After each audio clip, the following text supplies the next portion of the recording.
Big target ఏ సీటును ఈజీగా తీసుకోవద్దు. తెలంగాణలో 14 ఎంపీ సీట్లే టార్గెట్ అంటున్నారు సీఎం రేవంత్. ఒక్క స్థానాన్ని ఆషామాషిగా తీసుకోవద్దని ముఖ్య నేతలకు దిశానిర్దేశం చేస్తున్నారు ముఖ్యమంత్రి. సికింద్రాబాద్, వరంగల్ లోక్సభ సెగ్మెంట్ల పరిధిలోని నేతలతో రివ్యూ చేశారు సీఎం. గ్రేటర్ సిటీలోనూ కాంగ్రెస్ కి మంచి ఫలితాలు వస్తాయన్నారు రేవంత్. రాష్ట్రంలో మెజారిటీ ఎంపీ సీట్లలో గెలుపే లక్ష్యంగా వ్యూహాలు రచిస్తున్నారు ముఖ్యమంత్రి రేవంత్. లోక్సభ సెగ్మెంట్ల వారీగా వరుస రివ్యూలు చేస్తున్నారు సీఎం. ఏ ఒక్క ఎంపీ సీటును కూడా ఆషామాషిగా తీసుకోవద్దని, కలిసి ముందుకు సాగాలని కాంగ్రెస్ నేతలకు సీఎం, పీసీసీ చీఫ్ రేవంత్ సూచించారు. రాష్ట్రంలో కాంగ్రెస్ వేవ్ ఉందని, ఇక్కడ 14 లోక్సభ సీట్లను ఖచ్చితంగా గెలవబోతున్నట్లు తన దగ్గర రిపోర్ట్ ఉందని చెప్పారు. మరింత కష్టపడితే రాష్ట్రంలో ఎంపీ సీట్లను స్వీప్ చేయొచ్చని, జనజాతర సభతో అది స్పష్టంగా కనిపించిందని వివరించారు. గెలిచే స్థానాల్ని చేజార్చుకోవద్దని, రాహుల్ని ప్రధానిగా చేసేందుకు ఉన్న ఏ ఒక్క ఛాన్స్ ని వదులుకోవద్దని చెప్పారు. తనకున్న సమాచారం, రిపోర్ట్ ప్రకారం రాష్ట్రంలో అన్ని స్థానాల్లోనూ కాంగ్రెస్ బలంగా ఉందని, లీడర్స్ సమన్వయంతో పనిచేసుకోవాలని సూచించారు సీఎం. కొత్త పాత అన్న తేడా లేకుండా లీడర్లంతా కలిసి నడవాలని, బూత్ స్థాయి వరకు కోఆర్డినేట్ చేసుకోవాలని చెప్పారు.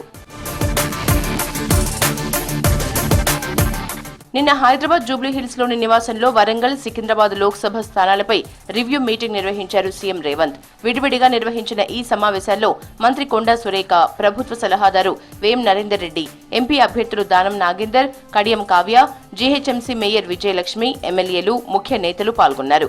పోలింగ్ బూత్ల వారీగా క్యాడర్ను సన్నద్దం చేసుకోవాల్సిందిగా నేతలకు సూచించారు.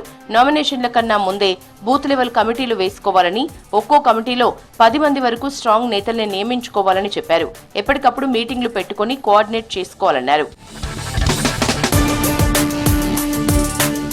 పార్లమెంట్ ఎన్నికల సన్నద్దత కోసం ఎక్కడికక్కడ వార్ రూమ్లను ఏర్పాటు చేసుకోవాలని నేతలకు సూచించారు సీఎం. బ్లాక్, డివిజన్, మండల, నియోజకవర్గ స్థాయిలో party war room, social media war రూమ్లను సపరేట్ గా ఏర్పాటు చేసుకోవాలని చెప్పారు. వరంగల్ నుంచి సీనియర్ నేత కడియం పార్టీలోకి వచ్చారని, ఆయన కూతురు కడియం కావ్య విజయం కోసం అంతా కృషి చేయాలన్నారు. లంబాడీలో ఆదివాసీల్ని బీఆర్ఎస్ మోసం చేసిందని, వారికి కాంగ్రెస్ ఎలా న్యాయం చేస్తుందో వివరించాలని చెప్పారు. పోడు భూముల సమస్య పరిష్కారానికి తీసుకుంటున్న చర్యల్ని చెప్పాలని ఆయన సూచించారు. లోక్సభ ఎన్నికల తర్వాత మిగతా నామినేటెడ్ పోస్టుల్ని భర్తీ చేస్తామని నేతలతో చెప్పినట్లు సమాచారం. ఎంపీ ఎన్నికల తర్వాత లోకల్ బాడీ ఎలక్షన్స్ వచ్చే అవకాశం ఉందని, దీనిపై లోకల్ లీడర్లకు ఎమ్మెల్యేలు, మంత్రులు వివరించి చెప్పాలని సూచించారు. లోకల్ రాజకీయ సమస్యలేవైనా ఉంటే పరిష్కరించుకోవాలని, అవి పరిష్కారం కాకుంటే తనకు చెప్పాలని నేతలకు రేవంత్ సూచించినట్లు తెలుస్తోంది. 100 రోజుల పాలనపై ప్రజల్లో కాంగ్రెస్ పై మంచి అభిప్రాయం ఉందని నేతలతో చెప్పారు సీఎం రేవంత్. కాంగ్రెస్ కు పెరుగుతున్న ప్రజాదరణను చూసి బీఆర్ఎస్ ఓర్వలేకపోతోందని విమర్శించారు. అందుకే కరువుపై కేసీఆర్ అబద్దపు ప్రచారాలు చేస్తున్నారని మండిపడ్డారు. కరువు పరిస్థితులకు కారణం కేసీఆర్ అని ఆరోపించారు సీఎం. ఆయన హయాంలోనే కరువు పరిస్థితులు మొదలయ్యాయని చెప్పారు. కాంగ్రెస్ పై విష ప్రచారం చేస్తున్న బీఆర్ఎస్ ను సమర్థవంతంగా తిప్పికొట్టాలని సూచించారు. హైదరాబాద్ లో తాగునీటి కొరత రాకుండా చేపడుతున్న చర్యల్ని జనానికి వివరించాలన్నారు సీఎం. తుక్కుగూడలో నిర్వహించిన జనజాతర సభపైన సీఎం రేవంత్ సంతోషం వ్యక్తం చేశారని నేతలు తెలిపారు. ఇదే జోష్ తో పార్లమెంట్ ఎన్నికలకు వెళ్లాలంటూ దిశానిర్దేశం చేశారని లీడర్స్ వివరించారు. ఇక హైదరాబాద్ సిటీలో అసెంబ్లీ ఎన్నికలకు ముందు కాంగ్రెస్ పార్టీకి ఉన్న పరిస్థితులు ఇప్పుడు లేవని, ఇప్పుడు కాంగ్రెస్ బలం పుంజుకుంటుందని నేతలతో చెప్పారు సీఎం.